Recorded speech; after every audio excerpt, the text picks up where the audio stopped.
বিএনপিকে যে সে দোষারোপ করেছে সেজন্য আমরা তীব্র প্রতিবাদ জানাচ্ছি।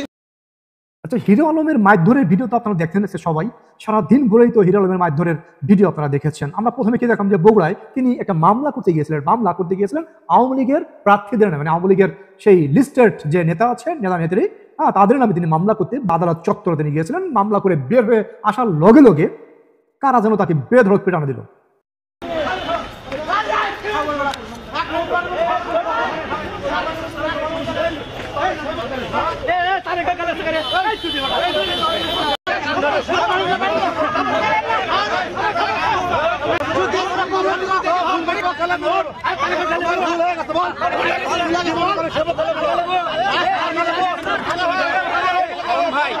আজকে যে আমার উপর বিএনপির লোক একটা মারধর করলো, আপনারা দেখছেন।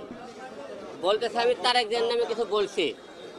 আপনারা মিডিয়া ব্যক্তি যারা আছেন, যদি বগুড়া শহরে এই মুহূর্তে বলতে পারেন যে কে ফুটেজ বার করে যে আমি হিরো আলম, হিরো আলমকে কারা পিটাইলো, হয়তো একটু বুঝতে পারছেন যে এখানে কিন্তু হিরো আলমকে পিটাচ্ছে আর বলতেছে যে তারেক জিয়াকে গালি দিছিলি কেন, মানে বেফাস মন্তব্য কেন করেছিলি। হ্যাঁ, এইভাবেই কিন্তু তাকে মারতেছে, তাকে মেরে কিন্তু একদম ঘায়ল করে দিয়েছে। আপনারা দেখছেন যে তার মুখে শরীরে অনেক ঘুষির দাগ আছে, যে অনেক মেরেছে, কিল ঘুষি মেরেছে। যে উপস্থিত জনতা ছিল তারা মারার পরে তারা বলতেছে যে কান্দরে উঠবোস কর, কান্দরে কিন্তু উঠবোসও করাইছে, কান্দরে উঠবোস কর এবং বল যে জীবনে আর কখনো গালি দিবি না। ঠিক আছে, এখন এই যে মার খাইয়া হিরো আলম কিন্তু ওইখানে যে বললো যে ব্যাপার বিএনপি যে আমাকে যে মারলো, যেভাবে মারলো, সেই বিএনপি এখনো ক্ষমতায় আসতে পারেনি। ক্ষমতায় আসার আগের থেকেই যে তারা এইভাবে মারধর শুরু করছে, যদি ক্ষমতায় চলে আসে তারা দিন দুপুরে মানুষদের জবাই করবে। হ্যাঁ, এটা কিন্তু হিরো আলম একটা আশ পেয়েছে, একটা ধারণা পেয়েছে যে এরা বাংলাদেশের মধ্যে 1 নম্বর কিলার হবে যদি এরা পরবর্তীতে ক্ষমতায় আসে। কিন্তু এই কথা পরে, এই সংবাদ সম্মেলন পরে, হিরো আলমের এই সংবাদ সম্মেলন পরে বগুড়া জেলা বিএনপি তারা কিন্তু একটা সংবাদ সম্মেলন করেছে। তারা একদম এখানে সাফ হিরো আলমকে দোষারোপ করেছে। তারা বলেছে যে হিরো আলমের রিস্ক বাড়ানোর জন্য কিছু লোক দিয়ে তিনি এই ঘটনা ঘটিয়েছে। হ্যাঁ, আবার তারা বলছে যে হিরো আলম যদি নিঃশর্ত ক্ষমা না চায় তাহলে আমরা তার বিরুদ্ধে আইনগত ব্যবস্থা নিব। ঠিক আছে, আচ্ছা, এখন এটা সত্যতা যাচাই করবে কে, যে এরা বিএনপি না আওয়ামী লীগ বা অন্য কোনো পার্টি বা হিরো আলমের কোনো পার্টি, এটা কে যাচাই বাছাই করবে? এটা তো বাংলাদেশের প্রশাসন আছে। এই ভিডিওতে সব দেখা গিয়েছে যে কারা উত্তম মাধ্যম করেছে হিরো আলমকে, ঠিক না? একদম স্পষ্টভাবে দেখা গিয়েছে সবকিছু একদম মানে কি বলে দিনের মতো উজ্জ্বল বা খোলাসা, সবকিছু একদম ওপেন আছে। এখানে শত আমরা দেখলাম যে অনেক মিডিয়া ছিল, সেখানে অনেক মিডিয়া ছিল। হ্যাঁ, ভাগ্য ভালো যে অনেক মিডিয়া ছিল। হিরো আলম গেছে ওইখানে, অনেক মিডিয়া ছিল, বা আদালত চত্বর সেহেতু অনেক মিডিয়া থাকারই কথা এখন। ঠিক আছে, সেখানে ভাগ্য ভালো যে যারা মেরেছে তাদের একদম চেহারা ছবি সবকিছু দেখা যাচ্ছে। এখন এদের যদি প্রশাসন ধরে তারপর যদি পেদানি দেয়, বা এদের যদি প্রশাসন ধরে জিজ্ঞেস করে যে তোরা কার পার্টি বা কি জন্য তোরা এই সমস্ত কাণ্ড ঘটাইছো, তখন তারা নিশ্চয়ই বলবে যে ভাই আমরা কিন্তু আওয়ামী লীগ ছিলাম, আমরা ভুলে তারেক জিয়ার নাম বলে ফেলাইছি, আমরা কিন্তু নাম বলার দরকার ছিল, আমাদের আরাফাত ভাইয়ের নাম বলা দরকার ছিল, আমরা ভুলে তারেক জিয়ার নাম বলে দিচ্ছি। ঠিক আছে, এই ঘটনাটা ঘটতে পারে। পুলিশের তরফ থেকে এই ধরনের একটা স্টেটমেন্ট আসতে পারে, পুলিশ যে আসামিদের ধরবে। বাংলাদেশে আসলে কিছু ঘটনা আঁচ করা যায় বা কিছু বোঝা যায়, ঠিক আছে, যে এই ধরনের হবে। হ্যাঁ, যেহেতু জেলা বিএনপি তারা মানে সরাসরি একদম বিদ্রোহ প্রকাশ করেছে হিরো আলমের বিরুদ্ধে। হ্যাঁ, আচ্ছা চলুন তো হিরো আলমের বিরুদ্ধে তারা কি বলেছে আর কি, জেলা বিএনপি হিরো আলমের বিরুদ্ধে কি বললো। পাশাপাশি আমাদের বিএনপিকে যে সে দোষারোপ করেছে সেজন্য আমরা তীব্র প্রতিবাদ জানাচ্ছি। দায়িত্ব হলো যে বিএনপি নেতা কর্মীরা কারা হামলা করে তার চিহ্নিত করা। আমরা অবশ্যই ব্যবস্থা নেব এবং আইনগত ব্যবস্থা নেব। যদি হিরো আলম এই 24 ঘন্টার মধ্যে না পড়ে তাহলে হিরো আলমকে নিঃশর্ত ক্ষমা চাইতে হবে বিএনপি কাছে।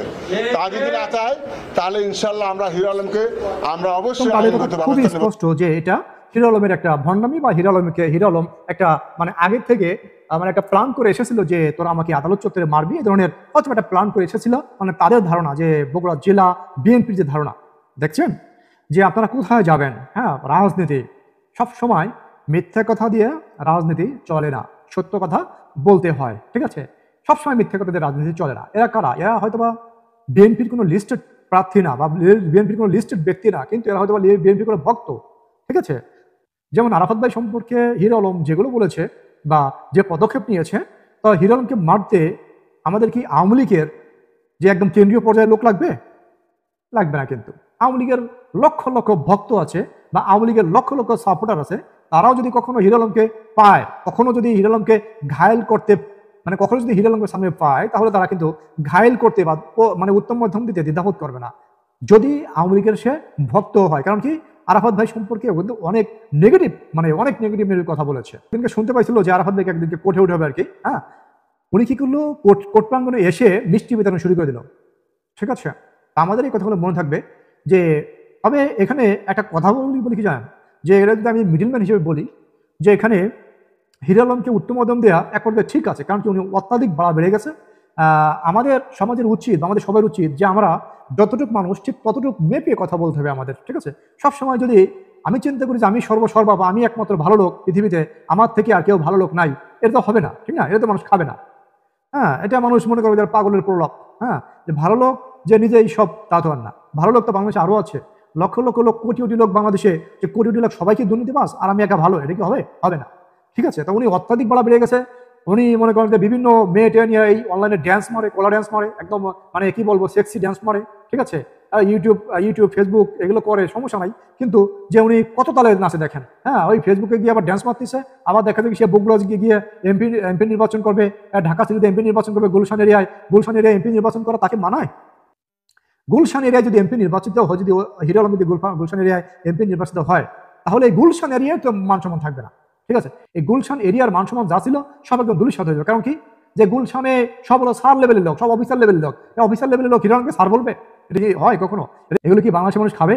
খাবে না। তো আমার যতটুকু ক্ষমতা আছে বা যে লেভেলের লোক আমি, ওই লেভেলের কথা এবং ওই লেভেলের ক্ষমতা দেখাইতে হবে। এটাই হোক আমাদের সমাজ ব্যবস্থা। আর এই বিএনপির যে সাপোর্টাররা হলো, মনে করলাম যে বিএনপির সাপোর্টার যারা মারছে, হ্যাঁ, তারা কিন্তু আইন নিজের হাতে তুলে নিয়েছে। এটা কখনো উচিত হয়নি। এই ধরনের কার্যক্রম বা এই ধরনের সন্ত্রাসী আচরণ বাংলাদেশের মানুষ দেখতে চায় না। তাই পুলিশ প্রশাসনকে বলবো, যারা এই হিরো আলমের প্রতি, যারা হিরো আলমকে মেরেছে, হিরো আলমকে গণপিটুনি দিয়েছে, তাদের সবাইকে খুঁজে আইনের আয়তায় আনা হোক। যেমন আওয়ামী লীগ ক্ষমতা থাকাকালীন হিরো আলমকে কিন্তু কিছু লোক মেরেছিল। হ্যাঁ, ওই সময় কিন্তু লগে লগে কিন্তু তারা গ্রেপ্তার হয়ে গেছিল। হ্যাঁ, পরের দিনে তারা গ্রেপ্তার হয়ে গেছিল। ঠিক আছে, তা আমরা চাইবো যে এই সন্ত্রাসীরা দ্রুত গ্রেপ্তার হোক এবং তাদের আইনের আওতায় আনা হোক। সবাই ভালো থাকবেন। আসসালামু আলাইকুম।